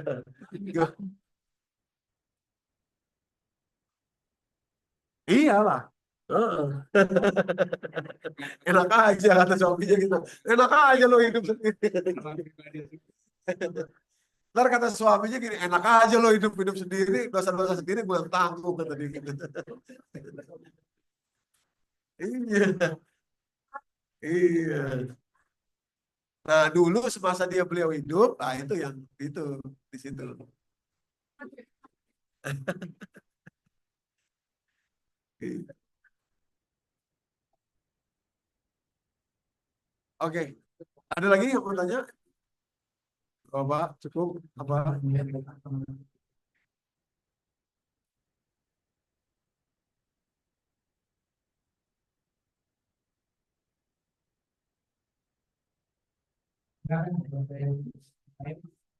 Saya gini tambahin dikit Pak.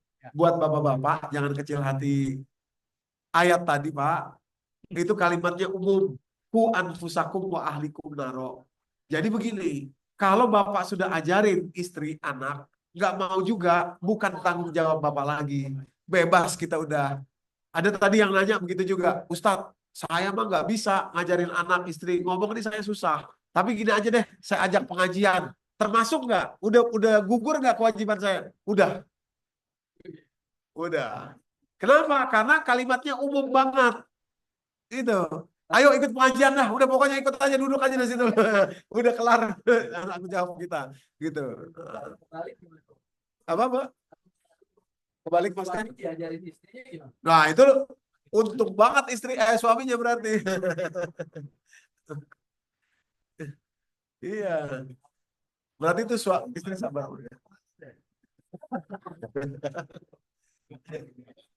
Ibu. Terserah Bapak dah itu.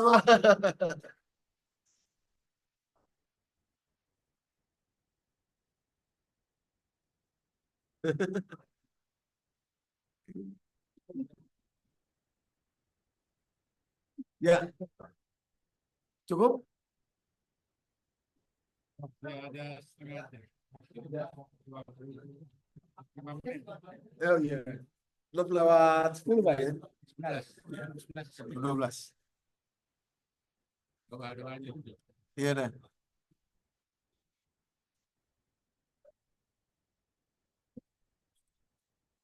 Iya Pak. Bu. Iya Bu.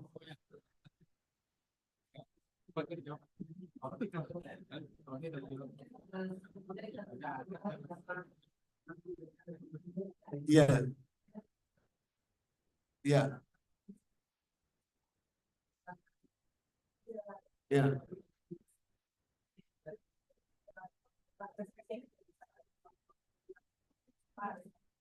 Iya.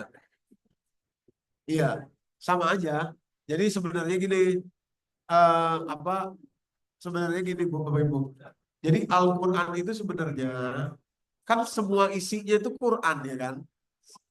Maksud saya gini, kadang-kadang orang salah mikir harus khatamin semua isi Quran gitu, harus dibacain dari awal sampai habis gitu. Sebenarnya enggak juga. Jadi kalau ibu misalkan juz 30 aja, juz 30 dipahami, dipahami, dipahami gitu ya. Dibaca ulang, dipahami, dibaca ulang, dipahami. Itu lebih baik daripada baca doang, nggak paham, tapi habis semuanya. Itu karena apa? Yang ibu baca dengan paham itu dapat pahala sama seperti baca tanpa paham. Plusnya adalah ketika paham masuk ke dalam diri kita. Itu. Karena baca Quran yang manapun pahalanya sama. Satu huruf 10 kebaikan. Gitu. Jadi kalau kita fokus nih, fokus misalkan, saya fokus aja dah surat-surat pendek nih, saya fokusin isinya apa sih ini, ngomong apa sih, bilang apa sih, maksudnya bagaimana sih, dikaji, ditadaburi, di semua, itu lebih baik daripada baca semua tanpa paham, khatam bolak-balik, tapi nggak paham. Lebih baik. Iya. Iya. Bagus sekali karena menghafal itu sebetulnya kan memasukkan Al-Quran itu jadi akrab kepada kita. Jadi kita tahu isinya, kita tahu maknanya, kita tahu bacaannya, nempel di otak kita, itu ngafal. Jadi ngafal itu sebetulnya adalah cara supaya Qurannya benar-benar masuk. Masuk permanen lah, kira-kira begitu. Hafal. Ambil 3 kali kata khatam itu banyak kan shortcut. Itu mah shortcut aja sih sebenarnya. Itu sebenarnya fadilah. Itu sebetulnya hadis itu ingin menunjukkan bahwa surat Al-Ikhlas itu luar biasa. Sampai kalau segitunya begitu loh kira-kira. Tapi bukan berarti kita bisa pakai jadi semacam argo ukuran begitu. Tentu beda lah. Tentu beda. Mana lebih baik kalau dari ngomong dalam itu? Tadi kan disebut juz pendek. Ya. Apa kayak sebaiknya dari masih lama tuh ya. Iya. Kita ambil mana yang dahulu. Kalau saya lebih menyarankan juz 30 aja. Ayat juz yang surat-surat pendek. Makanya kita ada program di majelis taklim kita itu namanya PA 30, Persaudaraan Al-Quran Juz 30. Cita-citanya ngafal Juz 30 semuanya. Pelan-pelan itu dari belakang, dari atas terus naik ke atas terus. Hafal dan paham. Itu Pak, kalau kita punya modal 1 juz saja. Misalkan maaf nih, misalkan kita wafat nih Pak. Kita wafat kan nggak bisa bawa mushaf Quran. Coba. Itu kita cuma ngarepin pahala dari anak, dari amal jariah kita yang udah pernah, sedekah kita dan lain sebagainya. Tapi kalau kita punya hafalan Quran, itu kita sambil nunggu dikubur tuh, karena dia ada di sini, bacain Quran, kita baca Quran, apa nggak dapat pahala tuh? 100 tahun umpama kita di alam kubur. Hari-hari, tiap hari kita baca Quran yang kita hafal. Wah, luar biasa kan? Iya, iya. Sambil nunggu kiamat. Kabar-kabarin ya. Coba kalau kita nggak punya hafalan Quran. Kata anak sekarang gabut amat kita. Kagak ada mau ngapain coba. Mushaf nggak bisa kita bawa. Handphone nggak bisa bawa. Kan gitu. Jadi keuntungan menghafal Quran itu Bapak Ibu. Jadi kalau bisa kita bawa deh hafalan Quran deh. Sesedikit apa juga deh. Bawa deh. Supaya kita wafat itu sambil nunggu masih ada pahala ngalir. Kita baca Quran. Sehari-hari baca Quran. Nah itu tadi saya bilang.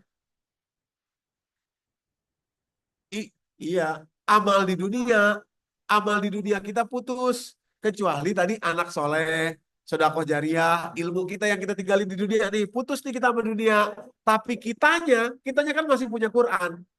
Bahkan nanti orang yang hafal Quran, tingkatan surganya itu naik berdasarkan hafalan dia. Coba baca Quran, hafal, naik derajatnya, surganya. Tambah lagi, naik, tambah lagi, naik. Sampai kapan? Sampai dia berhenti hafalannya. Level surganya dia. Itu menunjukkan bahwa hafal yang kita punya itu bermanfaat.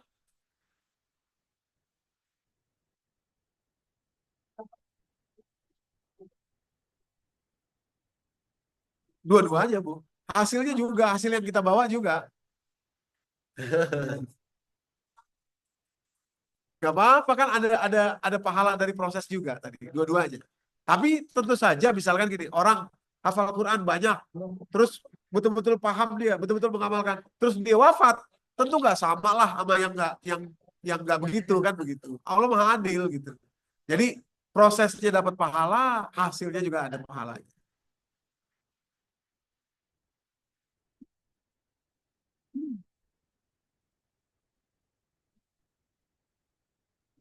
Ya, silakan Bu. Ya, ya,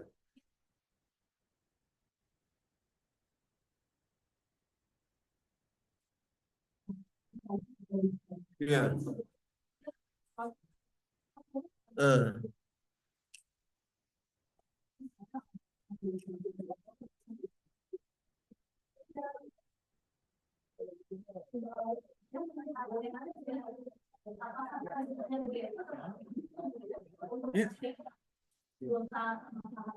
Gini Bu, yang pertama, orang kalau bikin dosa hafalannya hilang. Hafalannya hilang. Hafalan Quran itu seperti itu. Jadi kita hafal nih, udah hafal nih, bukan berarti udah hafal udah selama-lamanya, enggak, harus dijaga. Makanya para penjaga hafalan Quran namanya hafiz. Hafiz itu menjaga, bukan penghafal, tapi penjaga hafalan Quran.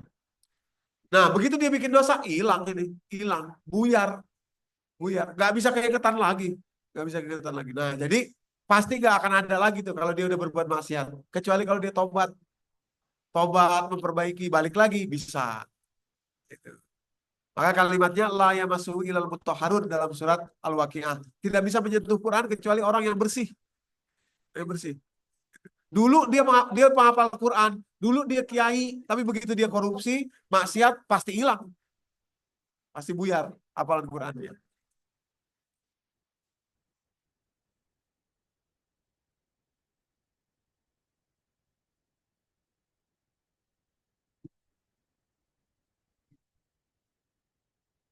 Silakan Bu.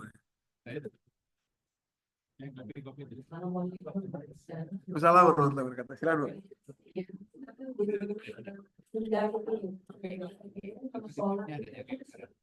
Ya.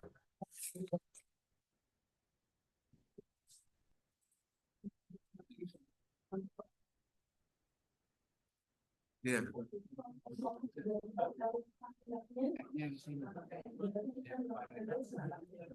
Oke, jadi yang pertama yang dimaksud akan hilang itu hafalan Quran saja. Kalau misalkan ibu lagi sholat lupa lupa rokaat, bukan berarti itu karena dosa, tapi ada faktor-faktor yang lain juga. Misalkan kurang khusyuk, misalkan gitu ya. Kurang khusyuk. Kalau kurang khusyuk nggak dosa. Kalau kurang khusyuk mah nggak dosa. Cuma ditambah aja. Nanti ada khilaf di situ kita akhirnya istighfar. Kayaknya saya tadi kurang satu rokaat dah, istighfar gitu aja. Tapi kalau yang dimaksud tadi hafalan Qurannya yang hilang. Nah, itu karena dosa hafalan Quran itu. Makanya banyak orang itu mantan hafiz Quran itu hafalan Quran itu cepet banget. Bahkan kata dalam satu hadis tuh kalau kita menghafal Quran, hafalan Quran itu seperti tarik panah begini nih. Jadi posisinya kita pegang begini terus. Begitu kita capek dikit lepas, just hilang dia, mental hafalan Quran itu. Tentu tadi kecuali Al-Fatihah mungkin ya kalau Al-Fatihah karena udah lama gitu. Kalau itu sampai hilang juga, waduh, berarti dosanya gede banget orang. Kalau itu sampai hilang juga, sampai lupa juga gitu ya.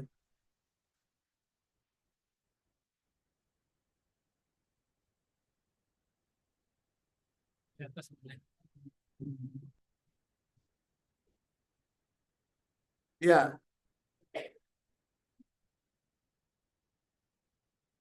grelit. Iya, iya persis. Betul, betul. Bisa bisa jadi obat buat hipokampus, bisa jadi obat buat jantung tadi grelin itu. Jadi puasa tuh bagus banget puasa. Dan puasa boleh di mana aja, ibu-ibu. Ya, Ramadan, di luar Ramadan boleh. Dapat juga semuanya. Kecuali tadi ada serum anti kanker yang cuma ada di Ramadan saja. Oke, ya, cukup ada. Oh ya, baik, terima kasih Bapak Ibu yang dirahmati Allah. Ini keluarga dari anti. Iya, mari kita berdoa bersama ya sebelum menunggu waktu berbuka puasa. Sebelum kita berdoa ya, mari kita mungkin berzikir bersama ya. Ada waktu beberapa menit. Ikuti saya aja kalimatnya. Ini zikir yang oleh Nabi disebutkan sebagai kalimat dua kalimat yang ringan, khafifatani indal lisan, takilatani indal mizan, ringan di lisan tapi berat di timbangan. Yakni dua kalimat subhanallahi wa bihamdihi subhanallahil azim. Gitu ya. Subhanallah wa bihamdihi subhanallahil azim. Ya, sama-sama ya, ya. Ya. Subhanallah wa bihamdihi subhanallahil azim. Subhanallah wa bihamdihi subhanallahil azim. Subhanallah wa bihamdihi subhanallahil azim.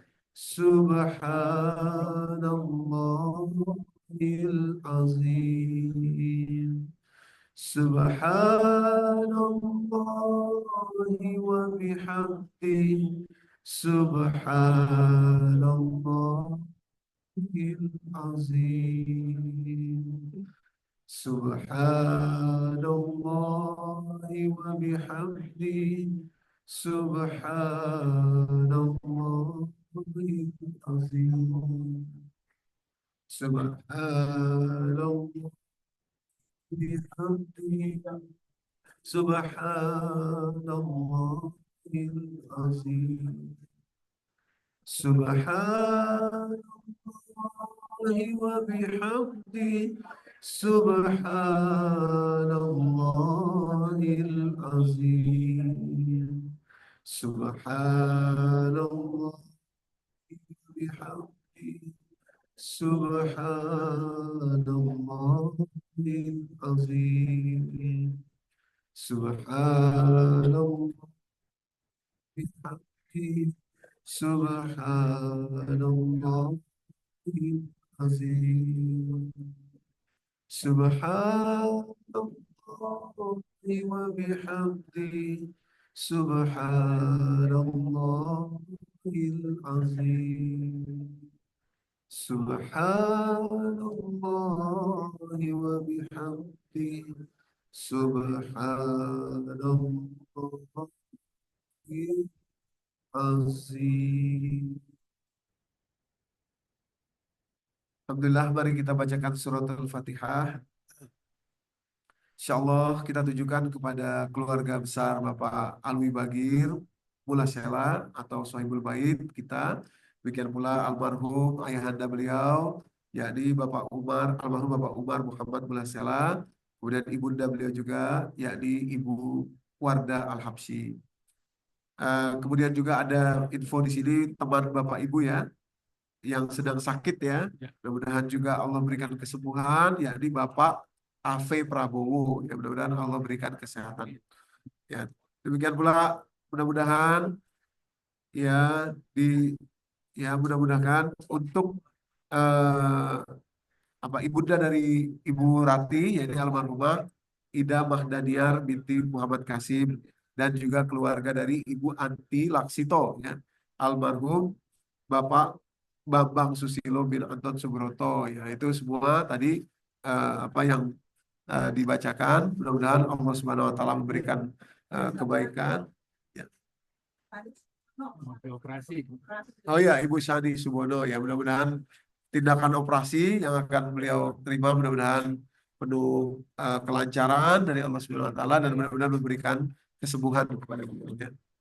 Ala hadhihi niyah wa likulli niyatin salihah wa ila hadratin nabiyyin al-Mustafa sallallahu alaihi wasallam. Al-Fatihah. A'udzubillahi minasyaitonir rajim. Alhamdulillahirabbil alamin. Rahmanir-Rahim. Maliki yaumiddin. Iyyaka na'budu wa iyyaka nasta'in. Ihdinas siratal mustaqim, siratal ladzina an'amta 'alaihim ghairil maghdubi 'alaihim waladdallin. Amin. Satu lagi Al-Fatihah, Bapak Ibu, kita bacakan untuk kita semua yang hadir di sini. Mudah-mudahan Allah jadikan Ramadan ini sebagai Ramadan terbaik sepanjang hidup kita. Mudah-mudahan Allah ridho, Allah terima semua amal ibadah kita di Ramadan ini. Dan seandainya tahun depan kita nggak jumpa lagi, mudah-mudahan Allah telah tempatkan kita di tempat yang terbaik, insya Allah husnul khatimah. Ala hazihi niyah wa likulli niyatin salihah wa ila hadratin nabiyil Mustafa sallallahu alaihi wasallam. Al-Fatihah. A'udzubillahi minasyaitonir rajim. Bismillahirrahmanirrahim. Alhamdulillahirabbil alamin. Arrahmanirrahim. Maliki yaumiddin. Iyyaka na'budu wa iyyaka nasta'in. Ihdinas siratal mustaqim, siratal ladzina an'amta 'alaihim ghairil maghdubi 'alaihim waladdallin. Amin. Mari kita sambung dengan berdoa. Astaghfirullahalazim, astaghfirullahalazim, astaghfirullahalazim. A'udzubillahi minasyaitonir rajim. Bismillahirrahmanirrahim. Alhamdulillahi rabbil alamin, hamdan syakirin, hamdan na'imin, hamdan yuafi ni'mahu wa yukafi'u mazidah. Ya Rabbana lakal hamdu wa lakal syukru kama yanbaghi li jalali wajhikal karim wa li azimi sultanik. Subhanaka la nuhsi sana'an 'alaika anta kama asnaita 'ala nafsik. Falakal hamdu hatta tarda wa lakal hamdu iza radita wa lakal hamdu ba'da ridha. Allahumma anta rabbina la ilaha illa anta khalaqtana wa nahnu 'abduka wa nahnu 'ala ahdika wa wa'dika mastata'na. Na'udzu bika min syarri ma sana'na, nabu'u laka bi ni'matika 'alaina wa nabu'u bi dzunubina. Faghfir lana ya Allah, faghfir lana fa innahu la yaghfiru dzunuba illa anta. Allahumma taqabbal minna siyamana wa qiyamana wa ruku'ana wa sujudana wa takhashu'ana wa tammim taqsirana ya arhamar rahimin. Allahumma hdina siratal mustaqim, siratal ladzina an'amta 'alaihim minan nabiyyin was-siddiqin wasyuhada'i was-salihin wa hasuna ulaika rafiqa ghairil maghdubi 'alaihim waladdallin. Rabbana atina fid dunya hasanah wa fil akhirati hasanah wa qina azabannar. Bifadlika subhana rabbika rabbil izzati amma yasifun wa salamun alal mursalin walhamdulillahi rabbil alamin. Subhanakallahumma wa bihamdika asyhadu an la ilaha illa anta astaghfiruka wa atubu ilaik. Billahi taufiq wal hidayah wal maghfirah wal afu minkum. Wassalamu alaikum warahmatullahi wabarakatuh.